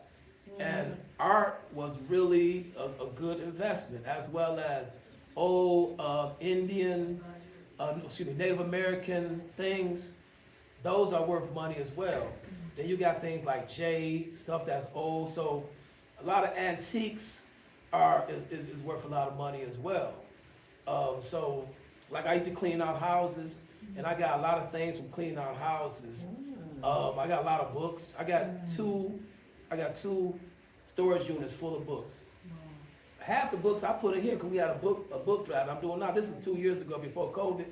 We had a book drive, and in my boxing room, I had all these books in there because the champion Cornelius K9 Brundridge, he was telling me when you box for 3 rounds, you have to read for 3 rounds to get your mind back right. When he said that, I covered the place with books. But when COVID came, they shut us down. They took half the books and they put them in here. The other half they put in storage in the swim area. So I kept these in here. I come in every time I try to organize them, whatever, because books is important to me. And then I took those home, and then I just keep collecting books. So we're doing a book drive now, and on January 27th, we having a book bonanza where we give out books to children and adults so they can build libraries at home and talk about the importance of reading. And like I tell my students, reading is the absolute most powerful thing a black person can do. You can learn anything by reading. Exactly. See, You could read and learn to be a doctor. exactly. Reading got us out of slavery. The lack of reading put us back into mental slavery. Like I tell my students, you can have shackles on your arms and look over and see freedom. But if you got shackles on your mind, look over, you don't see freedom. You know, reading is, when I was a child, I got some stories. When I was a child, you had to go to bed at 8 o'clock. You couldn't be up all night. So I wouldn't be sleepy, so I would take the curtain and I would read. Plus I was a little bad boy. I used to get straight A's and 3 minuses on my report card. So my mother was like a warden.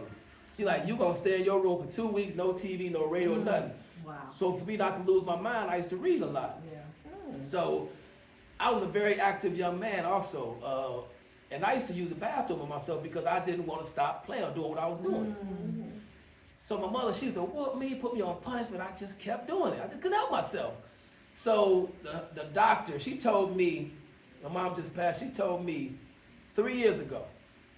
She said, I was like, Mom, every time I'm in your bathroom, you always got books and you got magazines and all that. She said, Dr. Collins told me he loves to read, right?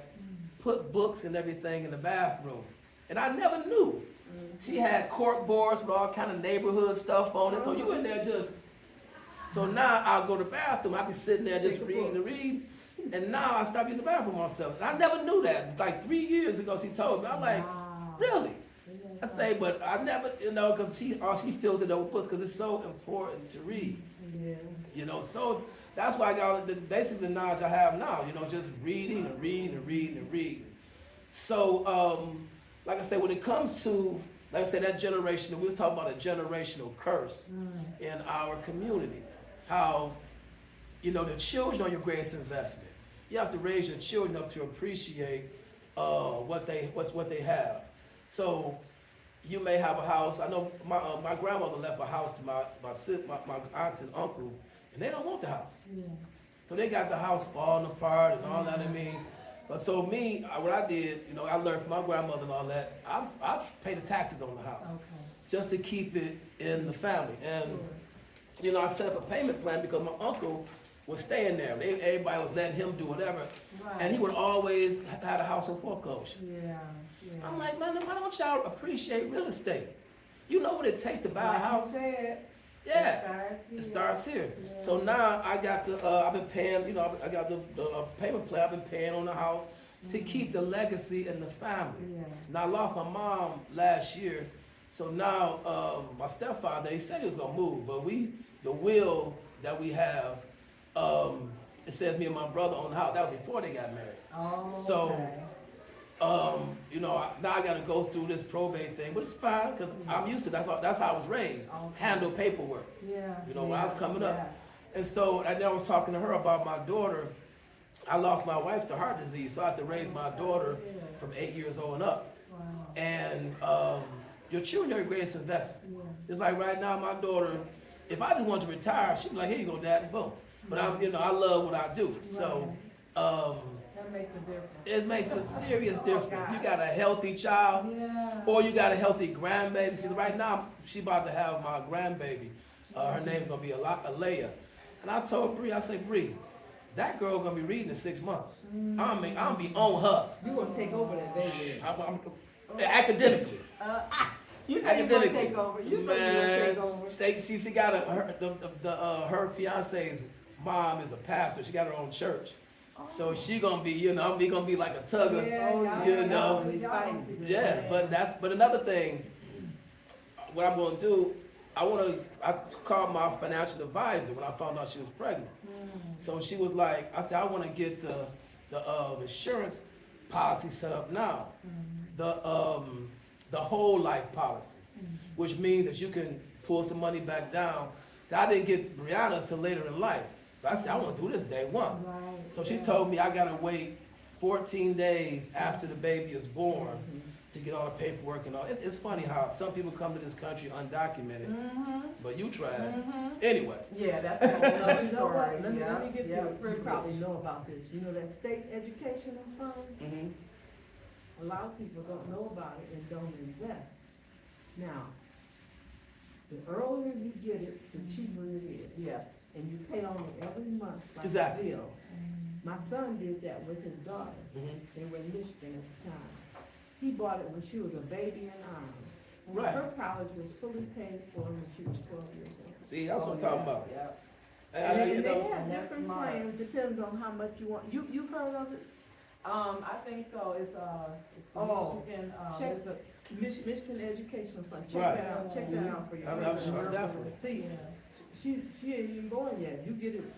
Oh, yeah, that's what I'm gonna do. I'm telling you. It'll be dirt cheap. I told her, I said, look. College can be paid for. Exactly. I told her when I'm in the hospital, I'll be calling you like I'm buying stocks. I'll be like, But I'm saying, that's, a lot of Yeah. people don't know about that program. yeah. exactly. But if Okay. they did, and I mean, it's very important. But see, that's why we need the literacy in our community. 'Cause Yes. just like with her, she's gonna have a whole life policy. I got 4 policies right now on myself because, and I told my daughter, look, you ain't gotta have a funeral. You can take my body and donate it to Wayne State. And then have a big, cause I love skating, roller skating. Have a big skating party, leave it alone. Cause let's face it, I mean, you don't hear all the lies. Oh, I loved him. Oh, yeah, I whatever. tell you, these funerals, the Yeah. cost of funerals is. Yeah, and I don't be close to stuff. I don't want, she don't want to hear that. So, but that's an investment. I told her, Britt, the will, you're gonna invest in real estate. You'll have your own laboratory. Cause see, she's a chemist. So any products she make using Wayne State's laboratory, that's Wayne State's. But if you got your own lab, Then that's your products. You can put a patent on it. And then you can put a patent on it and keep it moving. Wow. So she has to have her own laboratory. I don't care where you put it. Your own laboratory. Can she do it in the basement of a house? or She you can have do to have whatever, separate as long as buildings? it's her laboratory. Oh. As long as it's her Start laboratory. out small. Exactly. So the house they buying now is a big, huge house. And as long as I'm your dad, you gonna have, cause I just be waiting. I'm ready for an investment, Bree. Let me know. Let me know. I see this sign, I definitely want to talk to you, because I'm in that place where, trying to save a little money, trying to invest, Uh-huh. but I have no idea where to even start. I've been, because I've been searching, I'm getting different, little, Right. they're coming to me, but I'm still kind of leery as Right. to, how to really go, and I know that there's risk in investing in Okay. stuff, but, I'm looking into all kinds of stuff, so. Right. And Do you have then, an IRA account or anything I like do, that I set have a up? Roth as well, and I had in a 401k, I just got terminated from my job, was there 23 years. wow. And they said that I had an unpleasant demeanor. Where were you working? For DMC. Okay. Wow. Well, as me, look, that's one thing. I'm a businessman. I cannot stand bad customer service. I would not give you my money, period. It's so common now. You But see, call someplace and, I don't like self-serve, because you talking about demeanor. Wait, where you do demeanor is out and they still working? Yeah, and the person that did this to me, she already had residents, wanting to hurt her. She Right. had, because well, of could whatever. you sue somebody or I file don't for know, unemployment or do it's something? new. That's to a lot of all years. the 2 That's a lot of yeah. years. Yeah. Yeah, and I was gonna try to retire in like 2.5. Oh, get out of here. Yeah. I would So they pursue waited that. good Yeah. until, and I just recently discovered I have like a health issue. So Okay. I'm like, okay, they picked a good time. Right. So they wanna But- put you in the street with $0. Yes. Well, I'll get a little bit of a pension and I Right. will be able to do it. I mean, I could file for Social Security, but I was trying to wait because I wanted to get the max amount, Okay. you know. So you don't wanna file at Okay. 62? No, well, I just turned 65, so.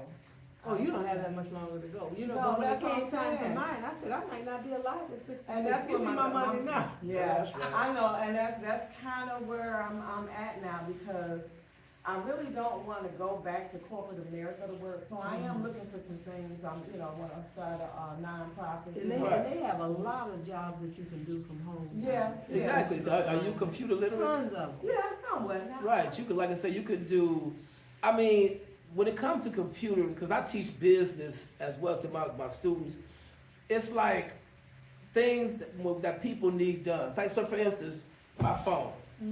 I take all these pictures and all these videos on my phone. And I don't have the time to download them to my YouTube page and make sure they get monetized, make sure people view them and all that. So I had one of my students do it, Oh. where he take every video, because my phone be so crowded, because every picture I take is very important to me. And I got some art that I take my art, pictures I take of art, whatever I see, I put it to my email to save it. So, but taking the time to do that, because I be doing it so I fast, know. that could be a lucrative business. I mean, when it comes to these computers and this internet is really big money if a person is using it right. Especially we found that out during the pandemic, Yeah. how people were working from home, Oh, yeah. and a lot of people who claim to be computer illiterate, they could use a lot of different help and resources. Like you can set up your own website or whatever, and then you could be working, because you got about it's almost 8 billion people in the world. Now let's think you got $1 from each one. Yeah, But through the internet, you can reach all these people. right. And that's a great thing. You got your laptop, you got your computer, you can teach. You can just teach some things online or whatever. But the bottom line is, we was talking about this, health is wealth. Yeah. Do not stress over Yeah, nothing. Yeah. Smile, relax. Like that scripture say, don't be anxious for nothing, Nothing but because all that things. will destroy you. Oh, I know. And That will destroy you Nothing quickly. like having good health. Yeah. Yes. Yeah. Yeah. And But you know, there are probably a lot of different websites, he might be able to give them to you, where you can apply, or they'll send you an email when they have different type jobs open, where you can do from home. You have Yeah. a lot of those a lot of websites? resources. Actually, If the you're city of interested in doing Detroit, it. the city of Detroit could use a lot of people. We was just talking about this, how people will work a job that they just get it for the money, but they really don't like the job. So of course they're gonna call off. They're not gonna treat people right on the job. But you got places in the city of Detroit that could use somebody with some good customer service skills and some computer skills. And I always told my daughter to build bridges, don't burn them. Right. She know people all the way down to the mayor's office. So do I, 'cause I did a lot of volunteering and different things you do. A reference, you got a good reference can take you a long way. When you apply for the city or something like that, I go on the city website and find out what capacity could you be in. Like this is recreation. Right. So State of Michigan. State of Michigan, all that. Federal government. somebody could use it, and then you look at, like I tell my students, references for people at least that could speak, that's not related to you, that could speak good on your name. You find the right people that use the reference, it'll take you a long way. Take you a long way, and then you can apply wherever else you want, or you can just sit at home and, like I say, generate you a business or whatever. You can also invest in real estate. But when it comes to real estate, see, me and my wife, when she was live, one of the reasons she was stressing, we bought a 2-family flat and a 3-family flat. The mistake was buying it through a mortgage, because our people don't want to pay rent to us. Right. They don't. And I used to come up with all kind of ways to get the rent. They won't want to pay the rent. Now we got to take them to court. Yeah, that's. 'Cause they don't wanna it's a pay. long process. But guess what? Taking people to Destroy court. your property. But when you take them to court and all that, guess what? Mortgage company like, where's our money? Yeah. Yeah. So the houses kept going into foreclosure, stressing. And then, like you said, a lot of them, they know they're not paying the rent, they tear your house down. Yeah, tear- Yeah. One lady put a bunch of roaches in the, we stayed downstairs. She put a bunch of roaches in the upstairs flat, right? I'm talking about creep show roaches. So I learned from that how to get rid of it was with boric acid and powdered sugar. So I learned that from one of my real estate friends. So I didn't want the roaches coming down to our house. Sure. So I put on some mask and I mixed the boric acid and powdered sugar and I went along the side of the property. 3 days later, no roaches. See, I learned a lot. Takes But- a certain type of person to be a landlord. Yes. It's not Yeah. for everybody. It's 'Cause not. some of them No, I folks, mean- they ain't worth the money. But see, even if you're not a landlord, you can always say a tax foreclosure house. They have a list every September and every October of houses that you can buy on the taxes. People foreclose on their property taxes all the time, and that's the quickest and easiest way to get a property. Is that the same as, buying a lien? Tax lien, exactly. Okay. And that's the best way to do it. Not all this mortgage and all that. But you're not in the market for a house, or you're in the market Well, for a job, kind of, huh? sort of, I mean. But I'm just saying, if she got some Yeah. investment money, Right. you know, she can do something like that. What about event spaces? What you mean? I've been looking, at this guy, he's been talking about like getting, finding places where you can have events. Okay. And it's like, he said that he had property, but it was better for him because, like you said, you got troubled tenants. Right. And, you gotta put them out and all of this stuff, so, and you only get that one rent with the housing. Mhm. But with the event, spaces, even if you just use it for the weekend, you get paid 3 times on that same. That's basically an Airbnb when they doing Airbnb Well, when they no, doing this house. is They like doing that with they houses have though. events, You mean like Okay. a hall or something? Yeah. So Right. you would own it and rent it out? Well, some of them even rent or lease other people's property, but they pay them whatever they owe them, but they still make a profit Right. because, they can have baby showers or, Yes. repasts or, Okay. Yes. anything that you would need to have, a collection of people. Yes. Maybe food and. So that's like Oh. commercial real estate. Yeah. But see, Yeah. another thing about that, a lot of us, we don't think about the parking. When you get a commercial property, you got to make sure it's got parking. Just like when they opened that place, Cuzzo's up there on Livernois.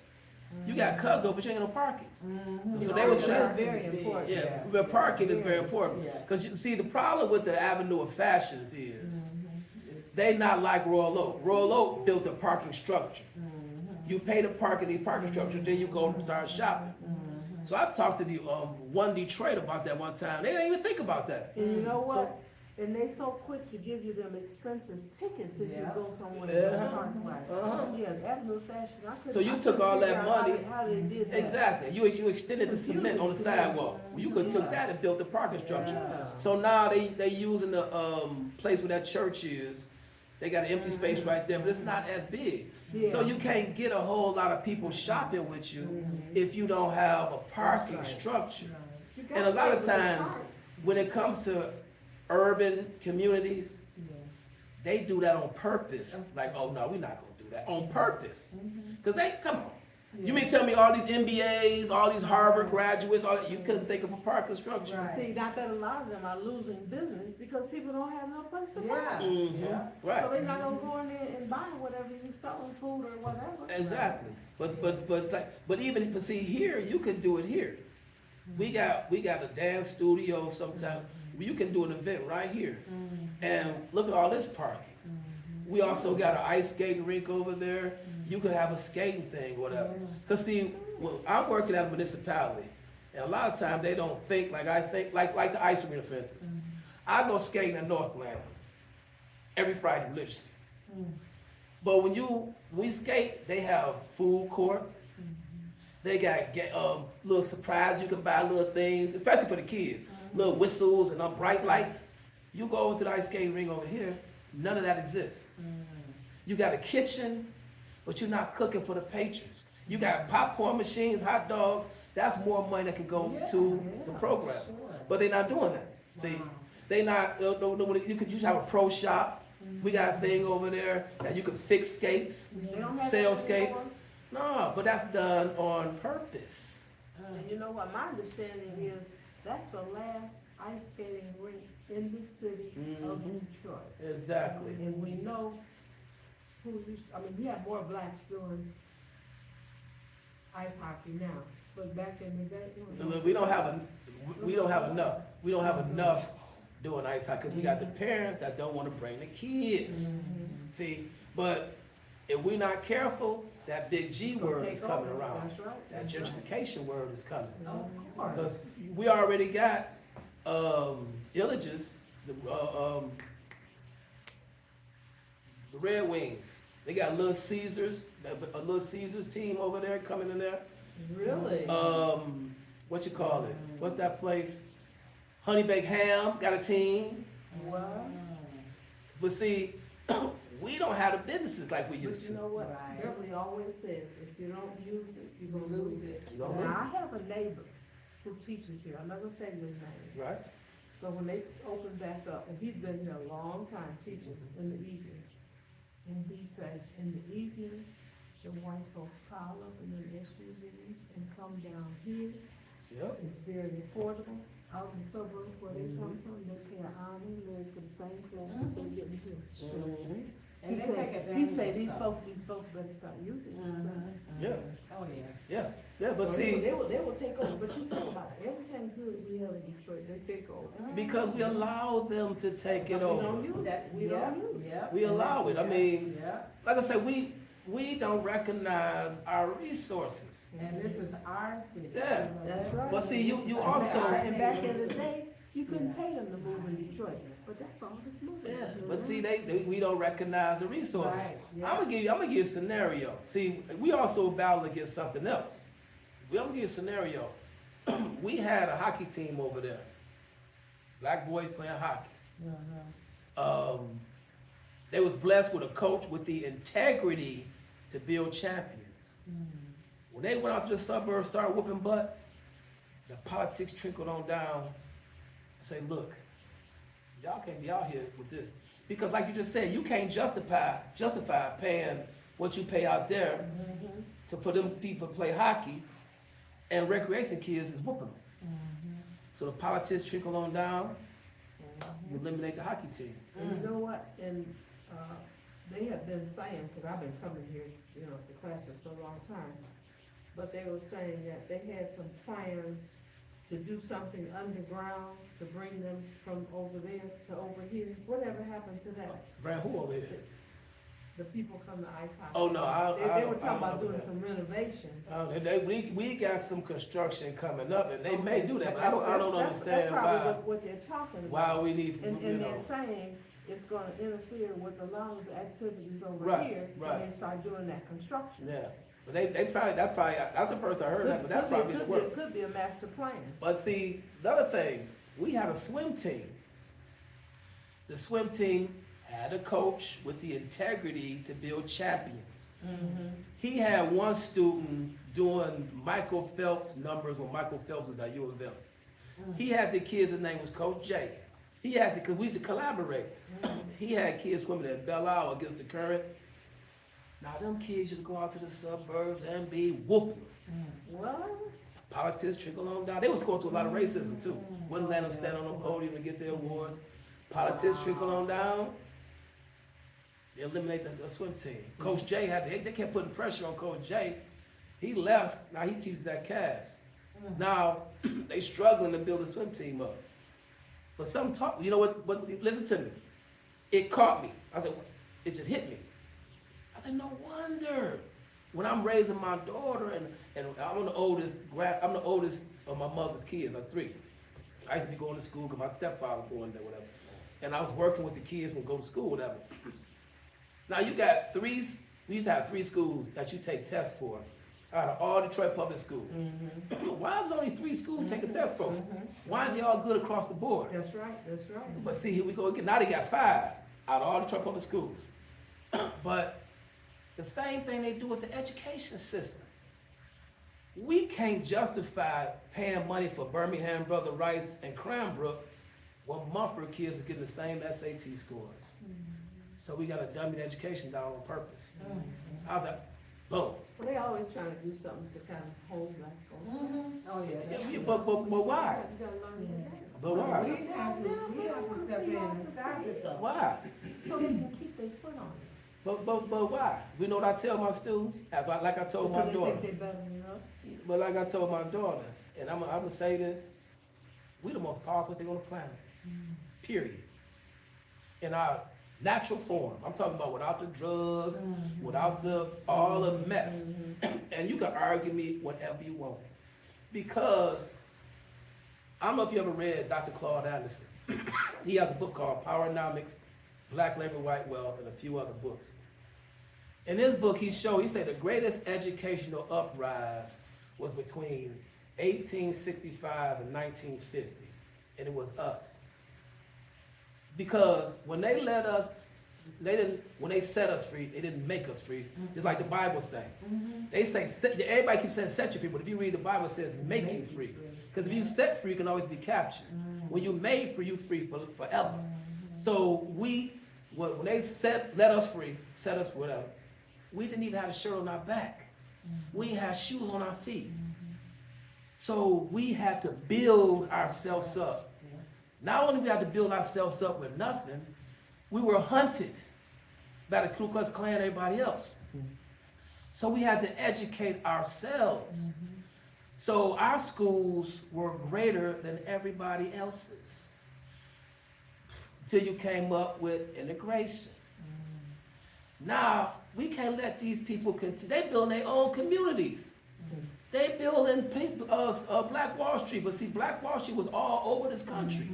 Black Bottom, my grandmother come from Black Bottom. That's what she know. We can't let these, if we leave them alone, they gonna just get on anyway.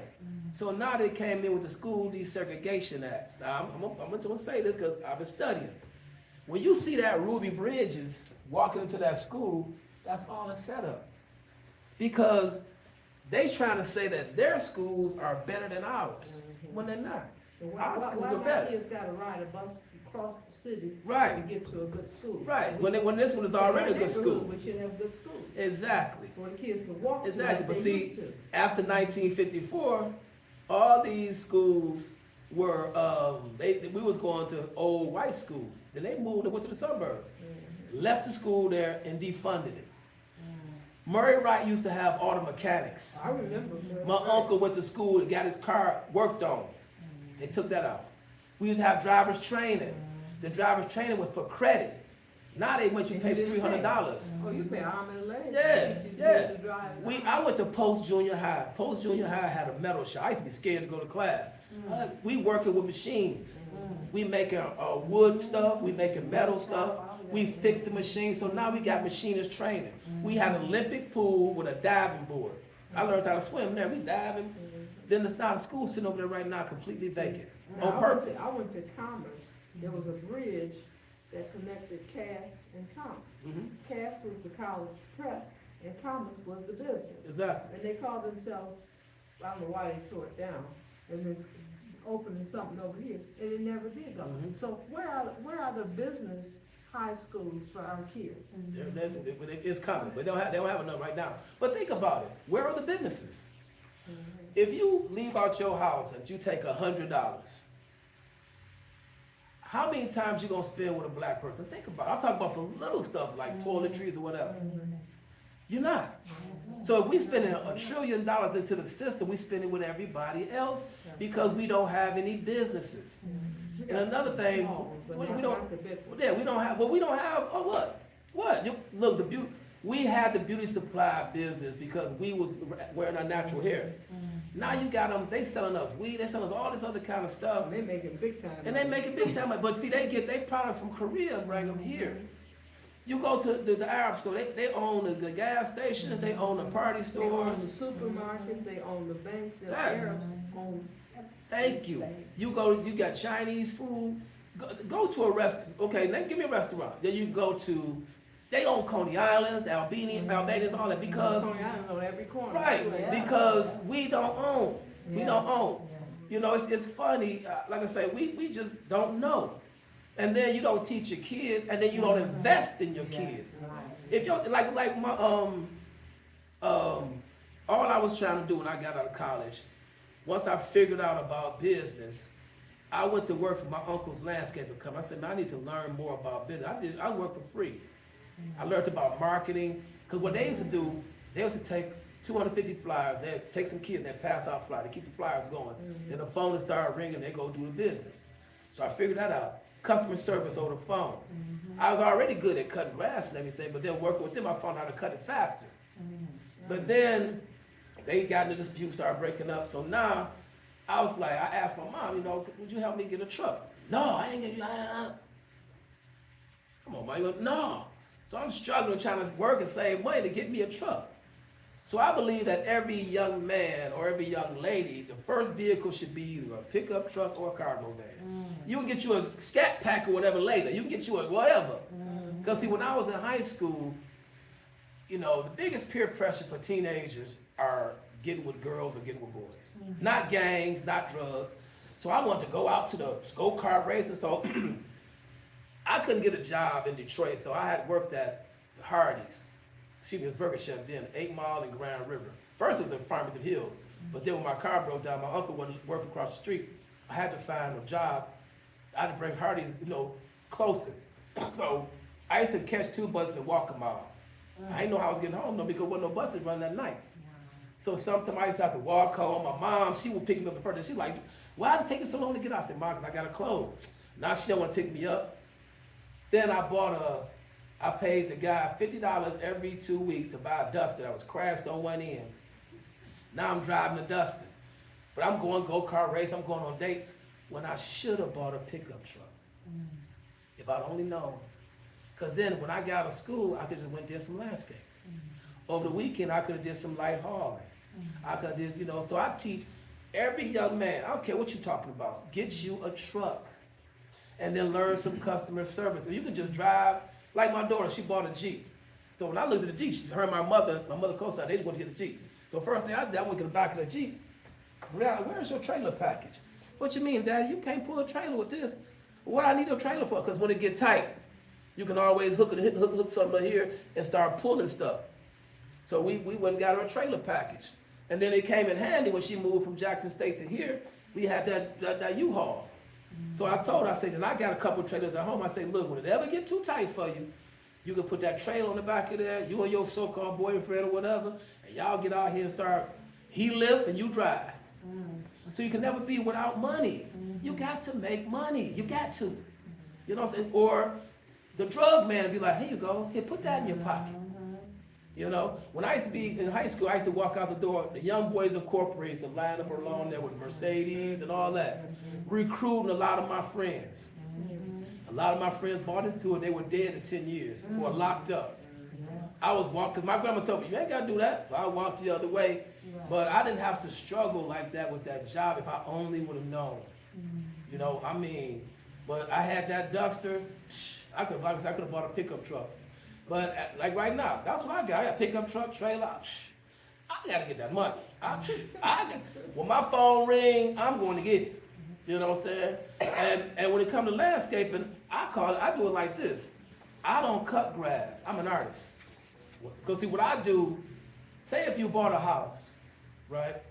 Or you try to re-rent your house out.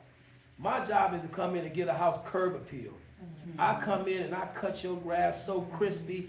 I do your hedges like artwork. I may tuck point your porch, which means fix the bricks up, paint the porch. I even go as far as to paint your address so it look good. So people ride past, they're like, dang, it's curb appeal. I'm an artist. I may plant some flowers out, you know, make it look real. I got several pictures of my work.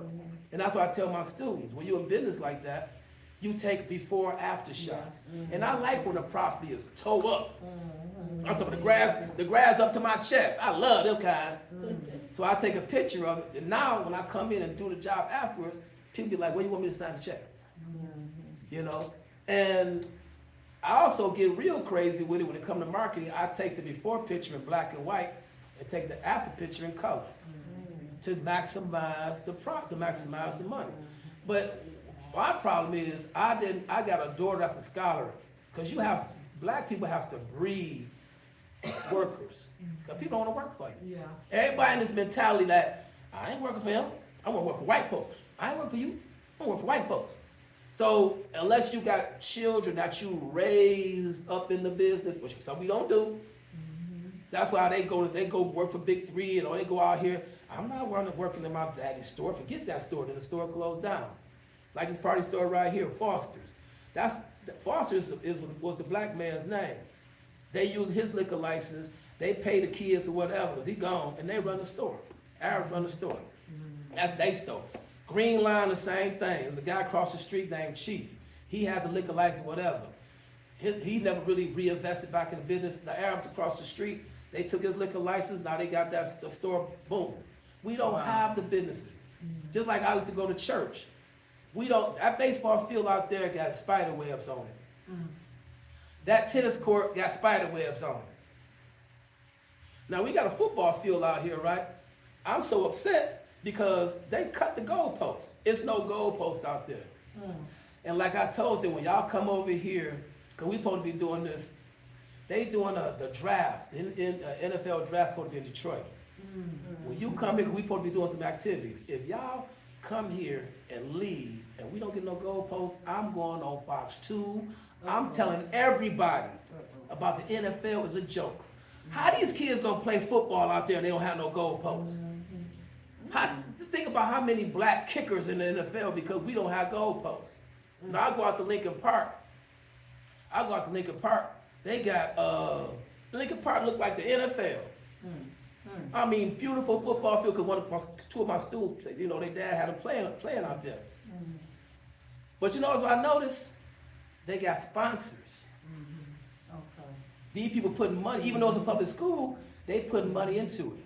See, out there, the school is not government subsidized. It's like maybe 10% government subsidized, but the rest come from the community. When it's here, including this place, it's government subsidized, which means you really can't put no sponsorship. That's why boxing is only $25 for 4 weeks, while private gyms is $200 for a month, because we're government subsidized. That's another form of racism. Yeah. So you can't accept anything? Wow. You really can't accept anything because you got to get the papers from them or whatever. From the city. Because this is a government municipality, but it's done that way on purpose. That's why, I'm like, why we can't get no sponsors? Now the point I'm really making is we don't have any businesses, right? Right. So when I was in the church, I was like, I went from the John Lodge Freeway to 8 Mile. I counted 60 churches.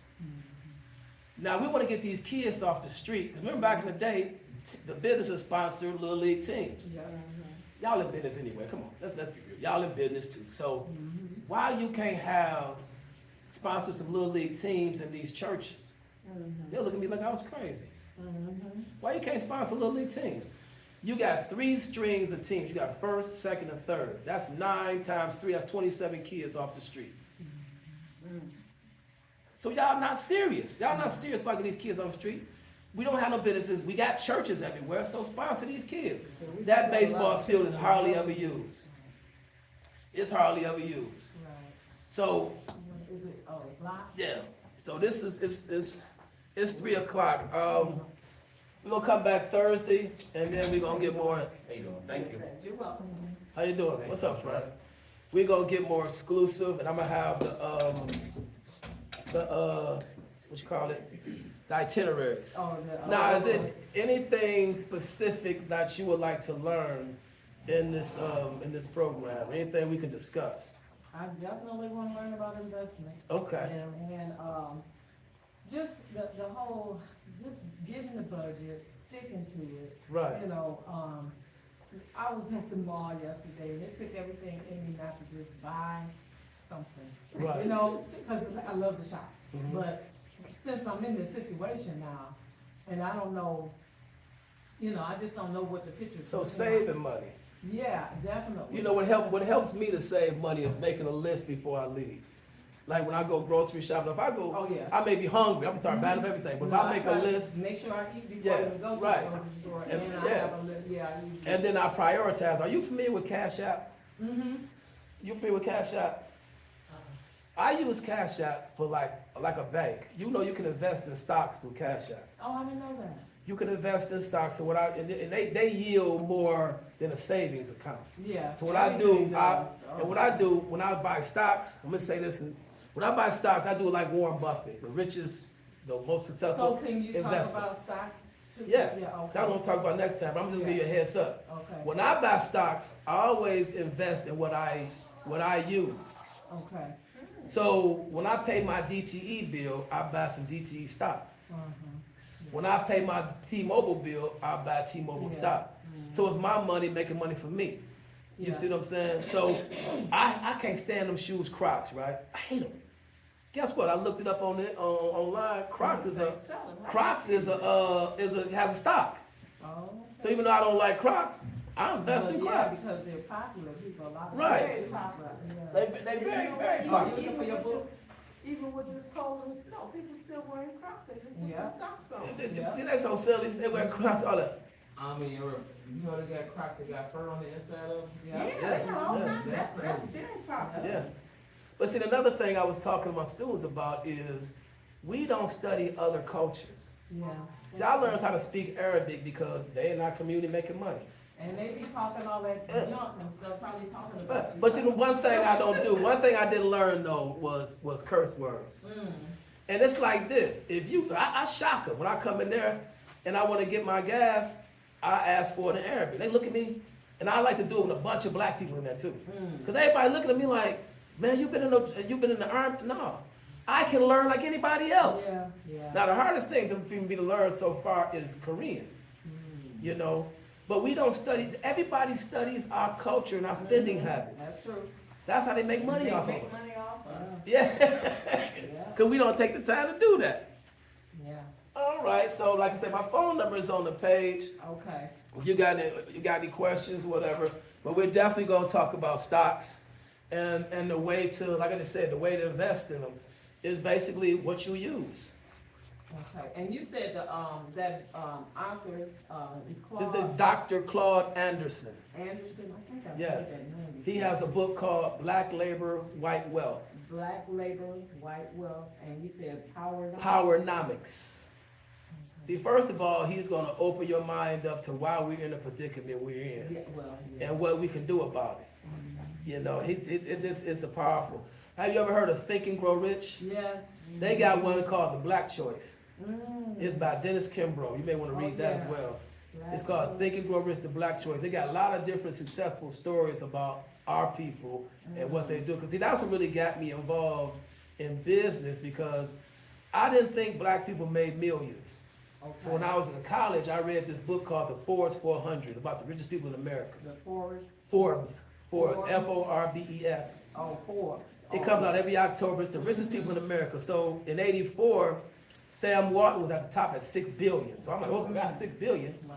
But I never thought that black people made money like that. Right.